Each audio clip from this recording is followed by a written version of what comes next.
Hey guys, I'm Jeff, I'm James. and we're gonna play some games. Cool. Today we have DC Deckbuilding game Crisis expansion. Expansion to the game near and dear to our hearts. We're gonna go over the heroes and some of the new cards in there, and then we'll be playing a sample game. So look forward to that in some future videos. And we had a lot of fun playing it, so hope you have a lot of fun watching it. The box, it's got the wrapper still on it. We're gonna tear it off right now. Let's see. And let's get cracking, I guess. So here's the box out of its wrapper here. Hooray! Hooray, we did it. It's got a little rule manual and a bunch of cards. We don't need that, but we might at some point. So we're going to open these up as well. Let me get my calculator out. There are 14 of these new hero cards. They remade all 8 of the original heroes with new crisis powers, which I can only assume are good in the cooperative crisis format. And then there are 6 new heroes that were previously just cards, all except for Constantine over here. Oh, and Animal Man, I guess. So, all right. So let's start with the 6 new heroes. So this is Swamp Thing. I don't know if you guys can read it, but it says, during your turn, you are considered to control each location in the lineup and in play. So you don't have to waste all of that time buying locations to get sweet, sweet benefits. The perks. Animal Man. Now, I'm a Marvel guy, so I have literal no idea who Animal Man is. I don't think anybody knows who Animal Man is. I also can't guess what he does as his superpower. Hey. Could be anything. During each of your turns, if you have played 3 or more different card types, plus 2 power, so he seems like an easier to turn on Green Lantern. Green Arrow. Once during each of your turns, you may discard a punch, and if you do, you pay 2 less to defeat villains and supervillains this turn. This guy seems kind of insane. So you can turn a punch into 4, 6, 8 power worth of goods. It seems like it's really easy to jump the curve really early. Yeah, like if there's like a big villain and like a Gorilla Grodd or something. Yeah. On turn 1, if you have like 4 punches, 1 vulnerability, you can just pitch a punch and buy Gorilla Grodd. It's like you had a 5-punch hand, and then you also don't have a terrible 2-punch hand the next turn. Is that good? If so, why? It seems good to me. Mr. Constantine. Once during each of your turns, you reveal the top card of your deck. If it costs 1 or greater, you may play it, and it has +1 power. If you do, destroy it at the end of your... I'm not really sure what the best game plan for this guy is. Yeah, I don't know. That guy seems less than great. Okay. So this is Zatanna Zatara. Once during each of your turns, you may put a card with cost 1 or greater from your hand on the bottom of your deck. And if you do, you draw a card. She lets you set up 1 swingy turn. I mean, you can also sequence stuff like when Sure. you know what the top card is, you can parlay it into other stuff. Very good with locations, very good with nth metals, anything that looks at the top card of your deck. So this is Robin, the Boy Wonder, as he's known. The first time a card tells you to draw a card during each of your turns, you may instead put an equipment from your discard pile into your hand. This guy seems really good. Yeah, it's very flavorful. It's almost like he's a combination of Flash and just an equipment-based hero. The way you build your deck, at least. Yeah. It incentivizes you to get cantrip cards, but also lots of equipment that you can reanimate. So those are the 6 new heroes. They seem pretty decent. Constantine's the only one that I'm a little questionable I don't think he's that bad. I mean, he's just he's a heroic version of the red power ring.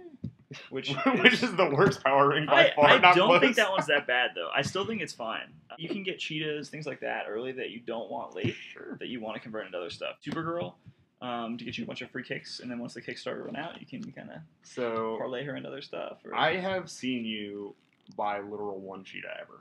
And this is the reason I don't buy cheetah, is because it's so bad late game, but Constantine makes it okay. I'm glad there's 25 heroes, and to get you to buy a cheetah, you have to get 1 in 25. Hey, we did it. We gotta play to our outs, I guess. They have remade the 8 original heroes from the original DC. We'll start off with Mr. Batman. Is that how you pronounce it? I'm not sure. Like that. I don't speak French very well. I'm a Marvel guy, so I don't really know. Once during each of your turns, if you have played 2 or more equipment, you may choose a player. That player discards his hand and then draws 1 fewer card than he discarded. I've noticed that these Crisis, the remakes of the original 8, they are good when you were playing a regular game of DC against other people, but they excel when you were playing cooperatively, which is the new game type for Crisis. All of them can either be triggered on yourself or you can help out one of the other players. Yeah, you can use this in a one-on-one game to hurt your opponent. I mean, it's not unrealistic, but it is. Ooh, that's interesting. Yeah, it is better. I mean, It is better. Is it only once on your turns? It's once on your turn. You have to play multiple equipment. I can't just make you continue to discard your hand and draw one fewer card? Unlucky. Unfortunate. Yeah. Most cards that let you mulligan in the middle of a turn have been pretty good. Batmobile, personal favorite. I like Batmobile. This also lets you powerful. Get the same Batmobile effect without having to lose. Like if you have one great card in your hand. Wonder Woman. This is one of the ones that I read. I think this Wonder Woman is actually pretty sweet. So when you buy or gain a villain from the lineup, you choose a player. That player destroys a vulnerability or weakness in his hand or discard pile. I foresee she will lead to incredible blowouty first turns, where you buy, say, two 2-power villains, which are nothing special, or say a Talon and a 2-power villain at the first turn of the game, and you ship 2 vulnerabilities out of your deck. And that will put you way ahead on the first turn. Yeah, she doesn't seem super team-oriented to me. Once you delete all yours, you can start sniping. That's true. No, that's true, yes. I'm all for team building exercises, but if it's me that has Wonder Woman, I'm rarely going to help my teammate out. This is Aquaman, bane to everyone's existence before the first expansion came out. I love Aquaman so much. I mean, everybody does. When you buy or gain a card with cost 5 or less during your turn, you may place it into any player's discard pile.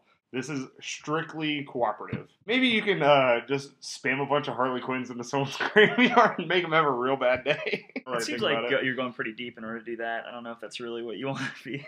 Act like I wouldn't do it to you. No, you I would do it in a heartbeat. When we first played the original DC game, we had come from Magic, the original Aquaman hero. He seemed good, but not insane. Oh, yeah. Like, he just seemed kind of average, and it was kind of an odd ability. So it's possible this one is very good, and we just don't know it yet. Because that one ended up being great. I'm just saying. So this is Flash. This is the new Flash. So you go first. The Flash keyword of choice.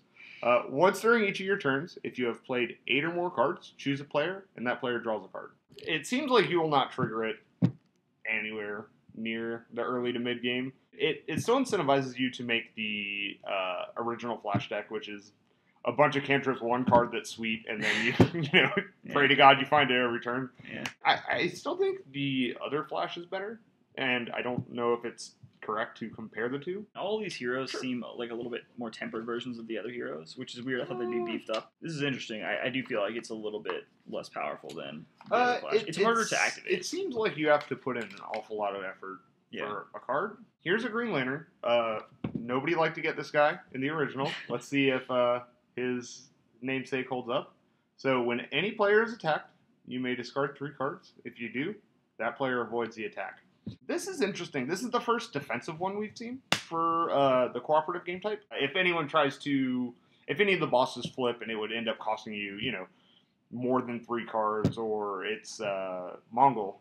The activation cost seems a little bit steep to me. I've noticed that they have stopped putting plus power on heroes. They finally figured it out, or else they ran out of card types to give random buffs to. It's kind of vanilla. It's more exciting when they're different.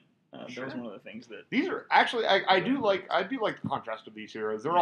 They all seem like they play extremely different. Or you get this guy and you play the big old dinosaur deck. This is the new Superman. Once during each of your turns, if you play 7 or greater cost worth of superpowers, choose a player, and that player draws a card. You're going to end up triggering this, I feel, pretty consistently in the mid game. Yeah, he seems good. Bad. He seems like he gives you a way to add tricks to a deck that's full of power. Sure. I feel like he gives a lot more play than the other Superman. And it's basically going to be Oa, right? Phyrexian Arena, and you just draw extra all the time. Every turn you're getting an extra card. I feel like this is a way better way to do a power or ability like this as opposed to the Flash. Yeah. It can turn an average turn into a good turn, or a good turn into an insane turn. The Flash also does something that you've already done a bunch that turn, which is draw another card. Superman draws you a card when you've played like a super strength and a kick. Super strength. Biggest Raven ever. And now we have the Martian Manhunter, the Manhunter of Martians. So once during each of your turns, if you have played 2 or more heroes, choose a player. That player may put a hero from his discard pile on top of his deck. The previous Martian Manhunter kind of wanted you to go on a hero/villain plan. For the biggest payoff, you'd have to be on both. And this one is strictly heroes. There are also a lot of things that already check for villains in this particular set. Sure. So I think they wanted to balance it out a little bit. And now for my bread and butter, man of my heart, yours truly, Cyborg. Oh, it's not me. No, unlucky. Daggers. So once during each of your turns, if you had played a superpower and equipment, you may put a card with cost 1 or greater from any player's discard pile on the bottom of the main deck. Unless I'm reading it wrong, which I'm pretty sure I'm not, I'm pretty sure you can just put other people's bosses on the bottom of the main deck and make them have a real bad time. Yeah, that is one or greater. Beyond busted. Yeah, this seems very scary in a non-cooperative game. Dangerous. Yeah, in a cooperative game, I can see it just being a good utility. You get to cycle in the cards that you don't want anymore. If you don't want to, don't buy it, man. Well, now there's another card that lets me buy Cheetah. No gamble, no game. It's up to 2 from 0. Wow. So who do you like? Who do you like out of these guys? Out of the new heroes, the non-revamped ones, Swamp Thing seems very interesting to me. Green Arrow seems very, very good. I think the one that I'm going to have the most fun with, though, is Zatanna Zatara. I'm a big fan of dirtling forever and setting up one good turn every like 7 turns. Oh yeah, he would love it. He'd die for Zatanna. The other 3 are fine. I'm still a little iffy on Constantine. Who do you like out of the new 6? I do think it's probably going to have to be Green Arrow. He just seems like he lets you jump the curve. He just lets you ramp so quickly, which is one of the reasons that the old Aquaman was so good. When you have a good Wonder Woman game, it's because you got to draw 6 cards on turn 2 and bought something real big. I'm not a huge fan of Wonder Woman. We have a lot of people that really do like her a lot. But when I did have good games with her, that was the reason. Swamp Thing is, I think you're probably right, he's the most interesting. When you have a small Venn diagram, the smallest possible Venn diagram of usefulness and interesting abilities, he has an ability that seems useful and also is creative. It also lets you leave locations in the lineup. Sure. And make your opponents pay for them. I like heroes that don't kind of shoehorn you into, villains, heroes, etc., etc. Also, this new expansion in the cards that are going into the main deck, it has 2 no locations, so location count up. Ding. Did it, Swamp Thing. I am not a huge fan of Zatanna. It's not really what I like to do. It's interesting, but it's just not really my style. I think Robin is pretty good for as far as utility is concerned. I do enjoy that particular plan, and I like having choices like that. I do want to Dark Horse pick Constantine. I know you hate him. I think he could be really good. He could be really bad. If you get a kick or something early, you can play your kick as 3 power. If you want to, you could just buy another kick. It's not like you're losing points out of your deck. Or you could buy a Heat Vision or something that turn. I think the ability to parlay out things and other things is more useful than you give it credit for. But I've been on it before. Do you mind if I see this real quick? Yeah, that's out of here. Oh, okay. Zatanna all the way. 1-on-1, I do think that Crisis Cyborg seems busted. I don't know that I really even want to play with him. It's a little dangerous. Yeah, he seems terrifying. We found the one card out of this one that we have to ban immediately, so there's that. Yeah, it's possibly not supposed to play them 1-on-1. We'll probably do it anyway, but it hasn't stopped us before. No, nothing stops us. These are my 3 picks, which is Wonder Woman, Superman, and Batman. Superman, I think, is a much more interesting version than the old Superman. I got to the point where Superman was my least favorite hero to play, even below Green Lantern. I just really hated it. I like the old Batman. I do like mulligan effects in this particular game. I think they're criminally underrated. And I think Wonder Woman is, as far as utility goes, destroying cards is very, very powerful. I am partnered up with someone, and one of us has Wonder Woman, and we beg with each other to destroy cards out of our discard piles. That's an interesting dynamic that we haven't really had in our DC games yet. Obviously, the ones James picked are very powerful. I'm just going to go with things that I can use to troll James the most, and also Wonder Woman. I really want to play with Aquaman just once, just so I can get the opportunity to put a bunch of terrible, terrible cards in James's deck.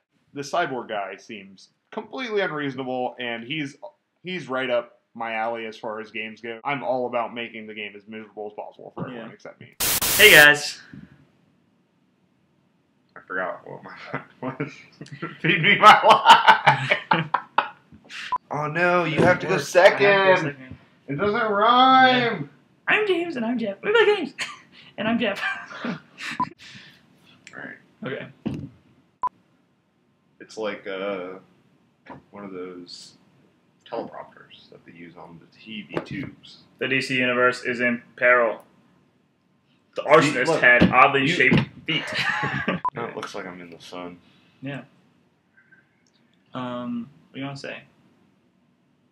Then you'd be like, we play games. No. Yeah. Yes. What's that magic player that always... Saito. Yeah. Just